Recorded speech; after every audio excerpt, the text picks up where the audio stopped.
नमस्कार तथा सुप्रभात। काया कैरनमा तपाईलाई साथी मदन पौड्यालसँगै मिलन तिमिल सिन्हाको स्वागत छ। काया कैरन उज्यालो रेडियो नेटवर्कसँगै उज्यालो अनलाइन र मोबाइल एप्लिकेशनबाट एकसाथ प्रसारण भइरहेको छ। आज 2078 साल फागुन 7 गते शनिबार, फागुन कृष्ण पक्षको तृतीया तिथि, सन् 2022 फेब्रुअरी 29 तारिक। आज प्रजातन्त्र दिवस।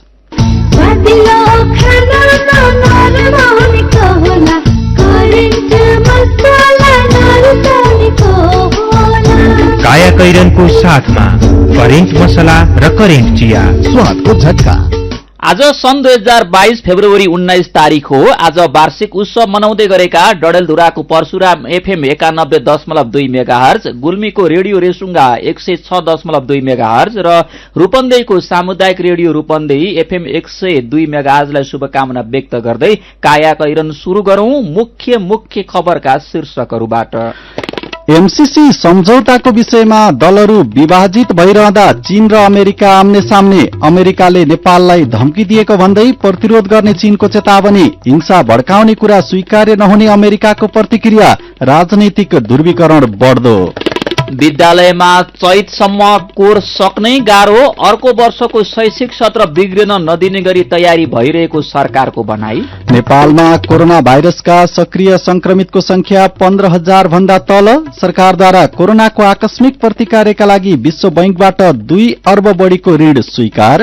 हङकङमा नयाँ प्रमुख कार्यकारी छान्ने चुनाव सर्यो। मार्चमा तय भएको चुनाव आउँदो मेमा गर्ने प्रस्ताव पारित। र आईसीसी टी20 विश्वकप क्रिकेटको ग्लोबल छनौटमा नेपालले आज फिलिपिन्ससँग खेल्दै वेस्ट इन्डिजसँगको टी20 श्रृंखला भारतलाई। लुम्बिनी प्रदेशकै उत्कृष्ट तथा ख्याति प्राप्त कलेज, विभिन्न अवार्डहरूद्वारा सम्मानित, पोखरा विश्वविद्यालयद्वारा सम्बन्धन प्राप्त सीसीटी कलेज बुटवलमा 4 वर्षे बीबीए, बीसीए र बीसीआईएस मा केही सिट खाली भएकोले इच्छुक विद्यार्थीले तुरुन्त सम्पर्क गर्नुहुन अनुरोध गर्दछौ। सम्पर्क phone 071 410 380 410 479, mobile 98 570 75 029 98 570 20 752। Education for better life. Crimson College of Technology, CCT, Butwal 11, Devinagar. निशुल्क तालिम सम्बन्धी सूचना। सिटीभिटीबाट सम्बन्धन प्राप्त यस नेपाल युथ फाउन्डेशन नेपालले ओल्गापुरी भोकेशनल स्कूलमा लेभल 1 को कार्पेन्ट्री र वेल्डिङ विषयमा यही फागुन 17 गतेबाट तालिम सञ्चालन गरिने भएकोले इच्छुक युवाहरूले सम्पर्क राख्नुहोला। फारम भर्ने अन्तिम मिति यही फागुन 13 गतेसम्म। सम्पर्क Olgapuri vocational school, Chunikhel, Lalitpur. Phone number 98 512 1659 98 512 1659। BSc फरेस्ट्रीको प्रवेश परीक्षा सम्बन्धी सूचना। कृषि तथा वन विज्ञान विश्वविद्यालय वन विज्ञान संकाय अन्तर्गत बीएससी फरेस्ट्रीमा विद्यार्थी भर्ना फारम यही फागुन 8 गते राति 12 बजेसम्म अनलाइन भर्न सकिनेछ। साथै प्रवेश परीक्षा यही फागुन 14 गते बिहान 11 बजे हुनेछ। थप जानकारीका लागि वेबसाइट www.afu.edu.np मा हेर्न सकिनेछ। सम्पर्क फोन 057 52 33 18 057 52 32 48। विगत 6 वर्षदेखि सञ्चालित नेपालको पहिलो निजी क्षेत्रको क्यान्सर हस्पिटल। क्यान्सर सम्बन्धी सम्पूर्ण सेवाहरू एकै छानामुनि। अमेरिकाको भेरियम कम्पनीको अत्याधुनिक रेडियोथेरापी सेवा दिने मेसिन जडित हस्पिटल। नेपालमा लामो समयको अनुभव प्राप्त क्यान्सर विशेषज्ञद्वारा अत्याधुनिक प्रविधियुक्त radiotherapy, chemotherapy, targeted therapy, immunotherapy इत्यादिद्वारा सबै प्रकारको क्यान्सरको उपचार, साथै क्यान्सरको वरिष्ठ सर्जनहरूद्वारा शल्यक्रिया। अब नेपालीको क्यान्सर उपचार नेपालमा नै। Nepal cancer hospital and research centre, Harsiddhi, Lalitpur. Phone 01 525 1312 535 1312। Universal engineering and science कलेजको बीई सिभिल र बीई कम्प्युटर विषयमा नयाँ भर्ना सम्बन्धी सूचना। पोखरा विश्वविद्यालयबाट सम्बन्धन प्राप्त यस युनिभर्सल इन्जिनियरिङ एन्ड साइन्स कलेजमा बीई सिभिल र बीई कम्प्युटर विषयमा भर्नाका लागि आवेदन फारम खुल्ला गरिएको छ। सम्पर्क universal engineering and science college, IOE Pulchowk campus नजिकै, चाकुपाट, ललितपुर। Phone number 01 52 60 419 52 60 592। काया कैरनमा अब खबरको सिलसिला। अमेरिकाको मिलेनियम च्यालेन्ज कर्पोरेसन एमसीसी सम्झौताको विषयमा घरेलु राजनीतिक दल विभाजित भइरहँदा विश्वका प्रमुख शक्ति राष्ट्रहरू अमेरिका र चीन नेपाल मामिलामा खुला रूपमा प्रतिक्रियात्मक भएर आएका छन्। बेजिङमा हिजो आयोजना भएको पत्रकार सम्मेलनमा चीनिया परराष्ट्र मन्त्रालयले एमसीसी मार्फत अमेरिकाले नेपालमा धम्की कूटनीति शुरू गरेको आरोप लगाउँदै आफूले प्रतिरोध गर्ने चेतावनी दिएको छ। चीनिया परराष्ट्र प्रवक्ता वाङ ओन पिनले भन्नुभयो, अमेरिकाले नेपालसँगको सहकार्यको नाममा धम्की कूटनीति शुरू गरेको छ, यसको चीनले प्रतिरोध गर्नेछ। नेपालमा एमसीसीको विषयले राजनीतिक ध्रुवीकरण बढ्दै गएको समयमा चीनले पहिलो पटक औपचारिक रूपमा आफ्नो धारणा सार्वजनिक गरेको हो। चीनिया परराष्ट्र प्रवक्ताको धारणा आएकै समयमा हिजै नेपालका लागि अमेरिकी राजदूत र्यान्डी बेरीले पनि ट्वीट गर्दै एमसीसीको विषयलाई लिएर हिंसा भड्काउने कुरा स्वीकार्य नहुने धारणा सार्वजनिक गर्नुभएको थियो। सामाजिक सञ्जाल ट्विटरमा दूतावासको आधिकारिक अकाउन्टबाट ट्वीट गर्दै राजदूत बेरीले लोकतन्त्रमा शान्तिपूर्वक आफ्नो विचार राख्ने छुट सबैलाई भए पनि हिंसा भड्काउने विचारहरू भने स्वीकार्य नहुने बताउनु भएको हो। एमसीसी सदनमा दर्ता भए पनि अघि बढेको छैन। एमसीसीको विषयमा चाँडो निर्णय लिन अमेरिकाको दबाव बढ्दै गएको छ। त्यसै विषयलाई लिएर प्रधानमन्त्री शेरबहादुर देउबाको दौडधुप पनि बढेको छ। सत्ता गठबन्धनका नेताहरू यही विषयमा विभाजित भएका छन्। सत्ता गठबन्धन नै धर्ममा परेको छ। प्रधानमन्त्री शेरबहादुर देउबा र नेपाली कांग्रेस संसदमा टेबुल गर्ने पक्षमा रहेका छन् भने अरू सत्ता साझेदार दलहरूले सम्झौतामा संशोधन हुनुपर्ने बताउँदै आएका छन्। विश्वका प्रमुख शक्तिहरू नेपालमा एमसीसी परियोजनाको विषयमा मुखर भएर आउँदा यो विषयलाई झनै जटिल बन्न पुगेको छ।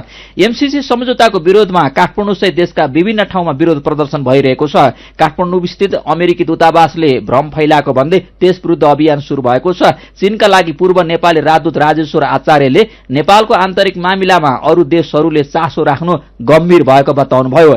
अरू देशहरूले स्वतन्त्र रूपमा गर्ने निर्णयको हामी स्वागत गर्छौं र सराहना पनि गर्छौं। हामीलाई पनि आफ्नो भाग्यको फैसला नेपाल र नेपालीले स्वतन्त्र रूपमा आफ्नो विवेक र बुद्धिले भ्याएसम्म गर्छ। उहाँले भन्नुभयो, जमिनको छिमेकी होस् या आकाशको छिमेकी, उनीहरूको राष्ट्रिय हितको विषयमा उनीहरूले गर्ने हो र हाम्रो राष्ट्रिय हितमा हामीले फैसला गर्ने हो। अमेरिकामा रहेका अन्तर्राष्ट्रिय मामिलाका जानकार अनिल सिगदेलले नेपाल मामिलामा अमेरिका र चीन बीचको शीत युद्धको अवस्था देखिएको बताउनुभयो। राजदूत आचार्यका अनुसार नेपालले समयमा उचित निर्णय गर्न नसक्दा परिस्थिति जटिल बनेको हो। नेपालमा कुनै पनि विषयको बारेमा छलफल गर्ने, चासो राख्ने काम अन्तिम समयमा हुने गरेको छ। यो एउटा सरकार र व्यक्तिलाई भनेको होइन। आचार्यले भन्नुभयो, नेपालले राम्रोसँग कूटनीति सञ्चालन गर्ने हो भने देश अनुसारको थिङ्क ट्याङ्क आवश्यक छ। अमेरिकासँगको एमसीसी सम्झौता संसदबाट अनुमोदन गर्ने नगर्ने विषयले फेरि राजनैतिक ध्रुवीकरण बढेको छ। सत्ता गठबन्धनमा दरार पैदा भएको छ। केही दिन यता त सत्तारूढ दलका नेताहरू नै सड़क प्रदर्शनमा उत्रिन थालेका छन्। आउँदो फागुन 16 गतेभित्र सम्झौता अनुमोदनबारे औपचारिक निर्णय गर्न अमेरिकाले समय सीमा तोकिदिएपछि दलहरूमा एमसीसीको सकस चुलिएको हो। विवादका कारण सरकारले सम्झौता संसदमा टेबल गर्न सकेको छैन। प्रधानमन्त्री देउबा एक हप्ताभित्रै संसदबाट एमसीसी सम्झौता अनुमोदन गराउनुपर्ने दबावमा हुनुहुन्छ। सम्झौता प्रक्रियामा मुख्य दलका सबै पूर्व प्रधानमन्त्रीहरू सहभागी भए पनि नेपाली कांग्रेसका सभापति समेत रहेका देउबामाथि भने थप दबाव छ। आफ्नै सरकारले सम्झौता पत्रमा हस्ताक्षर गरेको र 4 वर्षसम्म पनि संसदबाट अनुमोदन हुन नसकेको सम्झौता अनुमोदन गराउने प्रतिबद्धताका कारण देउबामाथि नैतिक दबाव परेको हो। तर यसबारे सत्तारूढ गठबन्धनभित्रै चर्को मतभेद छ। एमसीसी अनुमोदनमा सहमति जुटाउन देउबालाई मुस्किल परेको छ।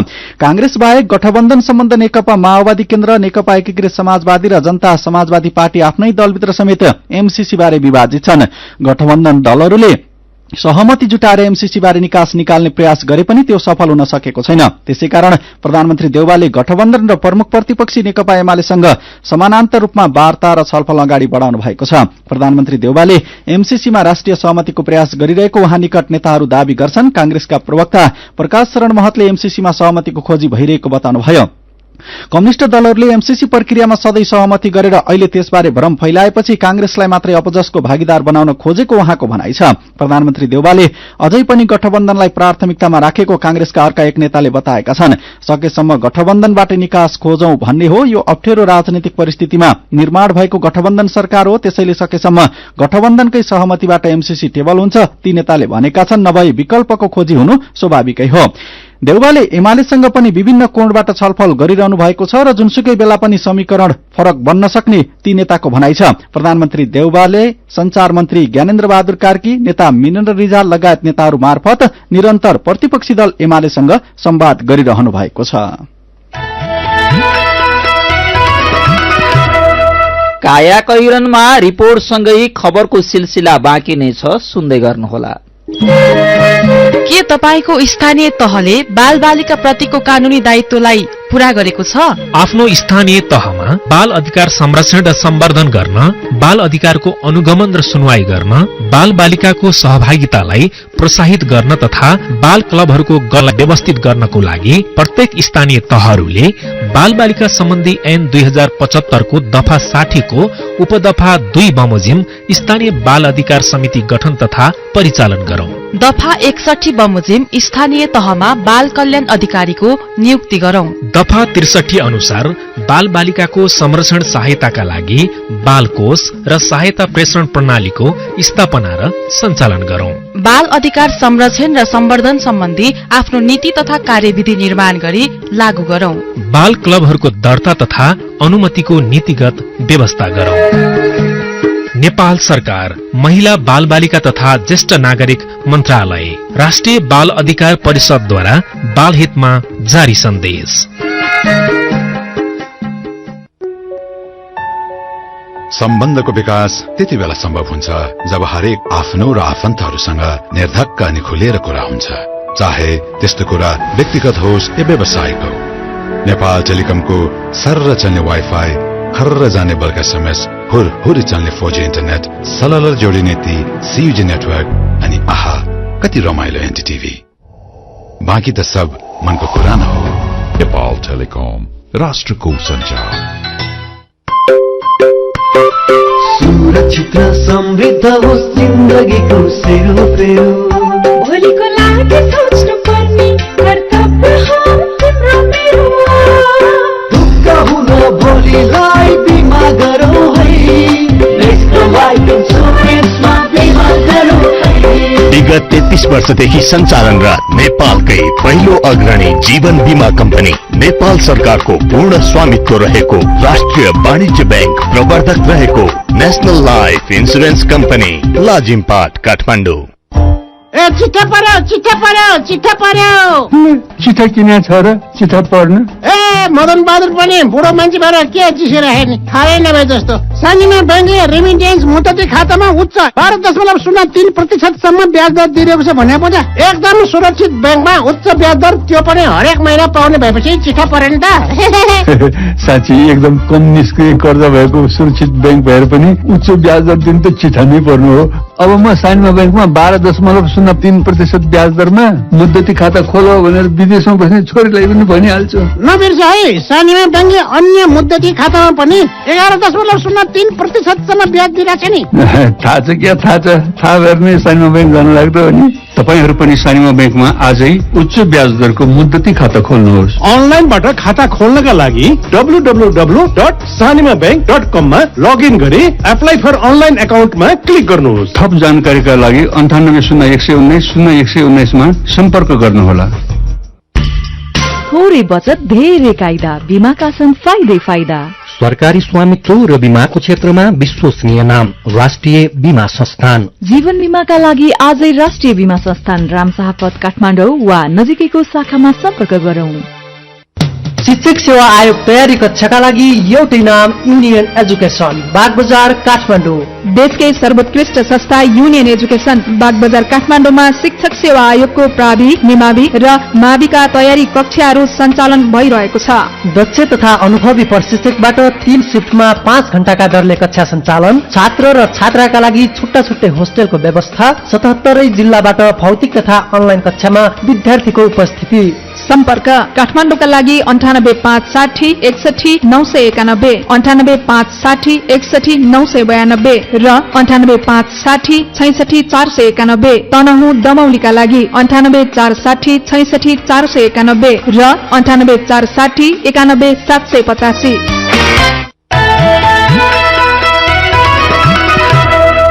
उज्यालो रेडियो नेटवर्कसँगै उज्यालो अनलाइन र मोबाइल एप्लिकेशनमा प्रसारण भइरहेको काया कैरनमा तपाईलाई फेरि स्वागत छ। यतिन्जेल हामीले एमसीसी सम्झौताको विषयमा दलहरू विभाजित भइरहँदा चीन र अमेरिका आम्ने सामने, अमेरिकाले नेपाललाई धम्की दिएको भन्दै प्रतिरोध गर्ने चीनको चेतावनी, हिंसा भड्काउने कुरा स्वीकार्य नहुने अमेरिकाको प्रतिक्रिया, राजनीतिक ध्रुवीकरण बढ्दो लगायतका खबर प्रस्तुत गर्यौं।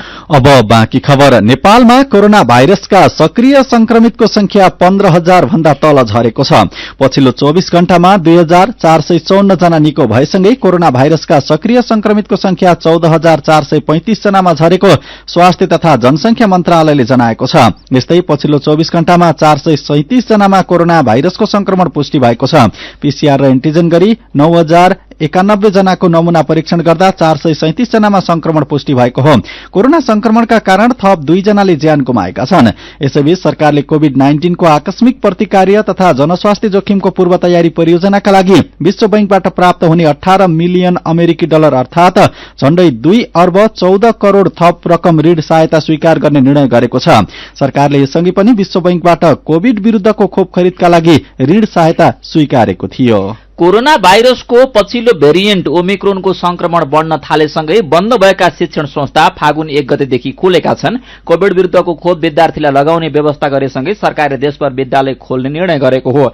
यो सँगै सरकारले चैतसम्ममा विद्यालयको पढ़ाई सकेर परीक्षा सञ्चालन गर्न निर्देशन दिएको छ। तर भौतिक कक्षा राम्रोसँग हुन नसकेकाले चैतसम्म कोर्स सक्ने मुस्किल छ। जानुका दुवाडीको रिपोर्ट। यो शैक्षिक सत्रमा गएको असारदेखि मात्र शैक्षिक संस्था खुलेका थिए। कोरोना संक्रमणका कारण धेरै विद्यालयमा अनलाइन माध्यमबाट पढ़ाई सञ्चालन भए। शहरी क्षेत्रका निजी विद्यालयहरूले सञ्चालन गरेका अनलाइन कक्षामा 60% सम्म पनि विद्यार्थीको उपस्थिति नभएको शिक्षकहरूले बताएका छन्।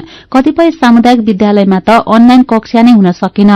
प्रविधिको पहुँच नहुँदा धेरै शिक्षक र विद्यार्थी अनलाइन कक्षाबाट समेत वञ्चित रहे। इलामको वीणापाणी माध्यमिक विद्यालयमा कक्षा 10 मा पढ्ने अर्चना खत्री। एक्स्ट्रा क्लासहरू चाहिँ दिइरहेको छौँ र अगाडि पनि कुन कुन अब विषयहरूको एकाइहरू पूरा भएको छैन त्यसको नि एक्स्ट्रा क्लास लिएर सरहरूसँग सर्भिसहरूसँग सल्लाह लिएर गरिरहेको छौँ, गर्छौँ पनि। सरकारले वैशाखमा एसईई परीक्षा तोकिसकेको छ। वैशाखको अन्तिममा स्थानीय तहको चुनाव हुने भएकाले चैतसम्ममा पढ़ाइ सक्नुपर्ने बाध्यता छ।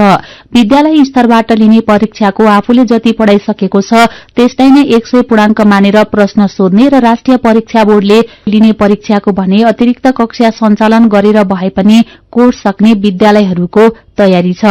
वीणापाणी माध्यमिक विद्यालयका प्रधानाध्यापक सूर्य प्रसाद राई। टोटल पाठ चाहिँ कम्प्लिट हुँदैन हैन। अब त्यसको लागि चाहिँ हामीले कस्तो छ भने कोचिङ कक्षाहरू सञ्चालन गरेर पनि अब लगभग 80% सम्म चाहिँ कोर्स कम्प्लिट गर्छौं होला। त्यो जिल्ला स्तरीय परीक्षाहरू हैन, एसई का परीक्षाहरूको बारेमा चाहिँ अब कसरी त्यो क्वेशन सेटिङ हुन्छ त्यसमा पनि अब हामीले अब टोटल इकाइबाटै प्रश्न सोध्ने हो भने त हामीले जसरी पनि कम्प्लिट गर्नै पर्छ। तर त्यो अब अरु कक्षाको बारेमा त अब स्कुलले लिने परीक्षाहरू हो, त्यसमा त अब हामीले नै क्वेशन सेटिङ गर्ने, जति पढाछौं त्यति नै गर्छौं। शिक्षा विज्ञान तथा प्रविधि मन्त्रालयले चैत मसान्तसम्म कक्षा सञ्चालन गर्न निर्देशन जारी गरेको छ।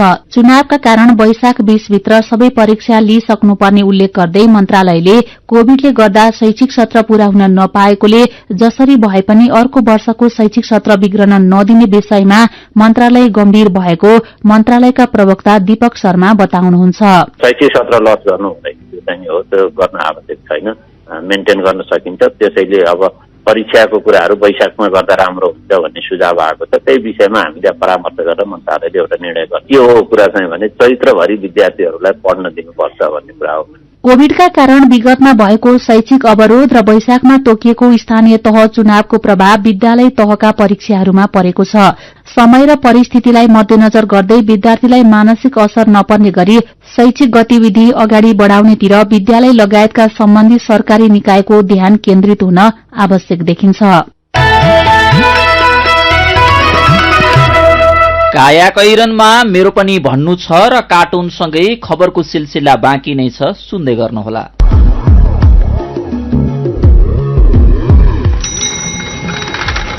साइकलमा यात्रा गरौं, स्वास्थ्य र पैसा दुवैको बचत गरौं। सार्वजनिक हितका लागि उज्यालोको अनुरोध। जब पैसा चाहिन्छ आयामी गर्न आइन्छ उतार पैसा पठाइन्छ साह्रै नै रमाइन्छ किनभने ढुक्कले पैसा पठाइन्छ 1 GB डेटा पाइन्छ ढुक्कले पैसा पठाइन्छ 1 GB डेटा पाइन्छ आइमी गरौँ रमाऊ किनकि विदेशबाट MoneyGram instant cash easy remit र अल अन्सारी एक्सचेन्जबाट पठाएको रकम नेपालमा एनसेल प्रयोगकर्ताहरूले आइमी गरेर प्राप्त गर्दा 1 GB डाटा फ्रीमा पाइन्छ आइमी गरौँ है क्वालिटी र स्वादमा कुनै सम्झौता नगरी तपाईहरूको अर्डर अनुसारको फूड ड्रिंक्स तथा बेकरीका आइटमहरू 24 घण्टा जुनसुकै समयमा काठमाडौँ उपत्यका भित्र हजुरहरूले चाहेको स्थानमा डेलिभरी गर्न हामी तयार बसेका छौं। अब हजुरहरूको मायाले हाम्रो सेवा चितवनमा पनि विस्तार भएको जानकारी गराउँदछौं। लाटो कोसेरो जो रातभर नसुती तपाईहरूको सेवामा हाजिर छ। www.latokoserofoods.com phone 9847 79890 98010 79890।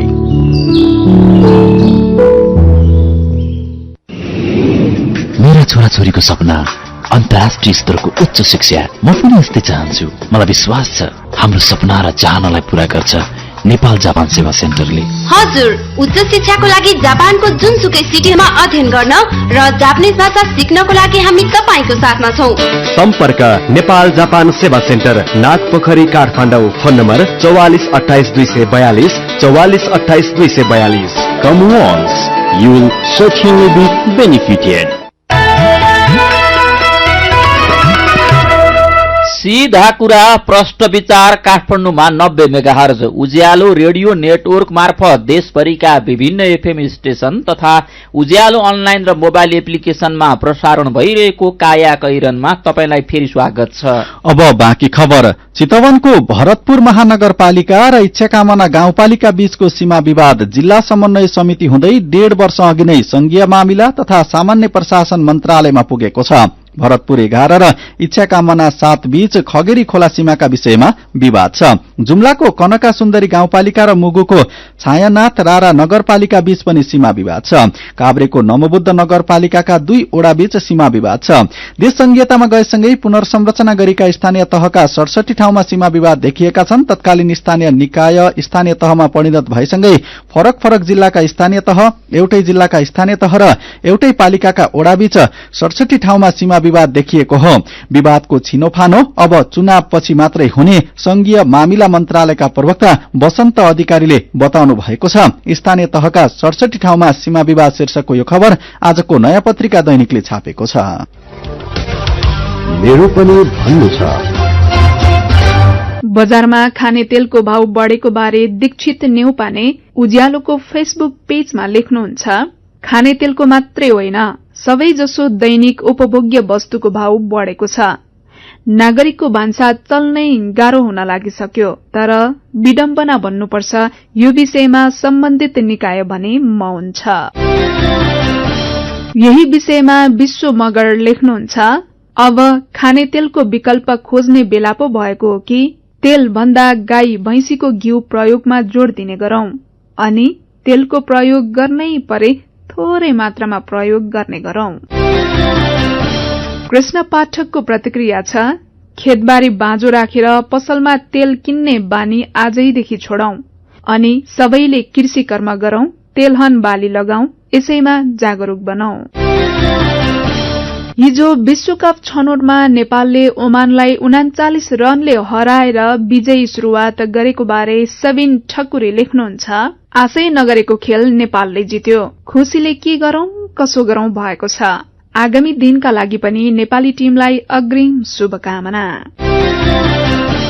अनि यसै विषयमा मोहन कुमार राई भन्नुहुन्छ, नेपाली टोलीलाई बधाई, अझै नेपालले ब्याटिङ सुधार गर्न सके सुनमा सुगन्ध हुनेछ। विचारका लागि तपाईलाई धन्यवाद। मेरो पनि भन्नु छ। मेरो पनि भन्नु छ प्रस्तुत गर्दै हुनुहुन्थ्यो साथी सुजता सुनवार। काया कैरनमा अब विदेशको खबर। हङकङमा नयाँ प्रमुख कार्यकारी छान्ने चुनाव सरेको छ। हङकङको कार्यकारी परिषदले मार्च 27 तारिक अर्थात आउँदो चैत 13 गतेका लागि तय भएको चुनाव मे 8 तारिकमा सार्ने प्रस्ताव पारित गरेको छ। नयाँ प्रमुख कार्यकारीले जुलाई महिनामा कार्यभार सम्हाल्नेछन्। वर्तमान कार्यकारी प्रमुख क्यारी लाम दोहोरिन सक्ने वा नयाँ अनुहार आउन सक्ने दुवै सम्भावना देखिएको छ। सन् 2017 मा सम्पन्न चुनावमा लाम निर्वाचन समितिका 1200 जना मध्ये 777 जनाको मत प्राप्त गरी निर्वाचित हुनुभएको थियो। परिवर्तित व्यवस्था अनुसार यसपालि 1500 सदस्यले नयाँ नेतृत्व चयन गर्नेछन्। चुनाव सार्न परिषदले विद्यमान आपतकालीन कानूनलाई आधार देखाएको छ। चीनले 1 वर्ष अघि हङकङमा नयाँ राष्ट्रिय सुरक्षा कानून पनि लागू गरेको छ। अब खेल खबर। आईसीसी टी20 विश्वकप क्रिकेटको ग्लोबल छनौट अन्तर्गत आज नेपालले फिलिपिन्ससँग खेल्दैछ। ग्लोबल छनौटको दोस्रो खेलमा नेपालले आज फिलिपिन्ससँग खेल्न लागेको हो। खेल ओमानको अल अमिरात मैदानमा बिहान पौने 12 बजे शुरू हुनेछ। हिजो भएको खेलमा नेपालले घरेलु टोली ओमानलाई 39 रनले हराउँदै विजयी शुरूआत गरेको छ। ग्लोबल छनौटमा 8 देश सहभागी छन्। खेलकै अर्को खबरमा भारतले दोस्रो टी20 क्रिकेटमा पाहुना टोली वेस्ट इन्डिजलाई 8 रनले हराएको छ। यो सँगै भारतले 3 खेलको टी20 श्रृंखला 1 खेल अगाडि नै जितेको हो। गैराती भएको खेलमा 187 रनको विजयी लक्ष्य पछ्याएको वेस्ट इन्डिजले निर्धारित 20 ओभरमा 3 विकेट गुमाउँदै 178 रन बनायो। भारत पहिलो खेलमा 6 विकेटले विजयी भएको थियो। तेस्रो तथा अन्तिम टी20 भोलि हुनेछ।